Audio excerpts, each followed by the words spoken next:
More than 500 years ago, there was man who visualized how technology could change the world. He then set about to totally disrupt the world and did just that. He conceptualized flying machines, type of armored fighting vehicle, concentrated solar power, an adding machine, and the double hull, also outlining a rudimentary theory of plate tectonics. But this man was not a geek or nerd by today's terms. He was an artist, a student of philosophy, physiology, and the humanities. He knew that science without an understanding of human nature was simply play with no useful purpose or meaning.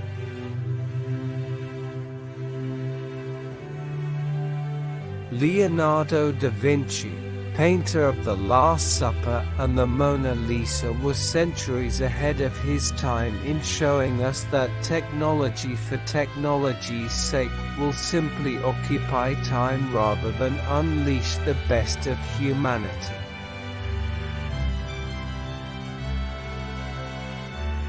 Here are some of his most profound musings.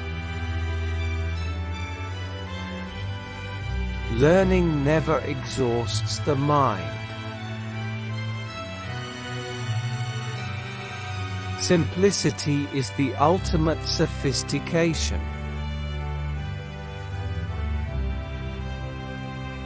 Time stays long enough for anyone who will use it.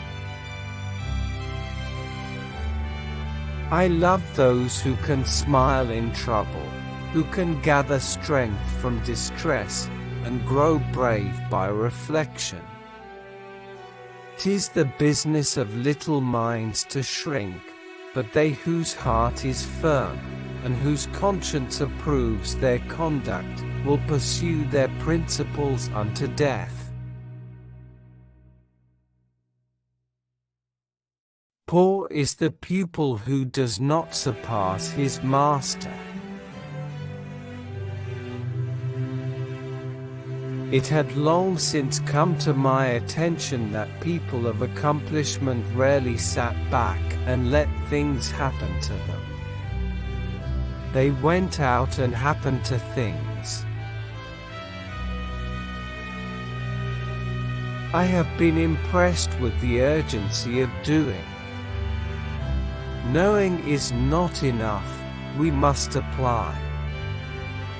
Being willing is not enough, we must do.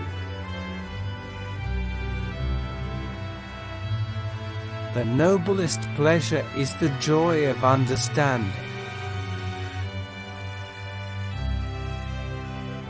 Experience never errs, it is only your judgments that err by promising themselves effects such as are not caused by your experiments.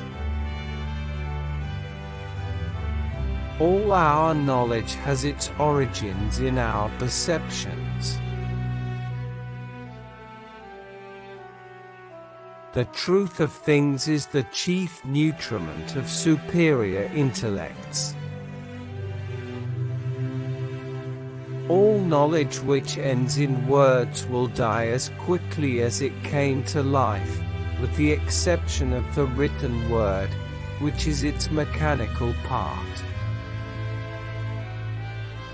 Just as food eaten without appetite is a tedious nourishment, so does study without zeal damage the memory by not assimilating what it absorbs. There are four powers: memory and intellect, desire and covetousness. The two first are mental and the others sensual. The three senses, sight, hearing, and smell, cannot well be prevented, touch and taste not at all. Although nature commences with reason and ends in experience, it is necessary for us to do the opposite, that is to commence with experience and from this to proceed to investigate the reason.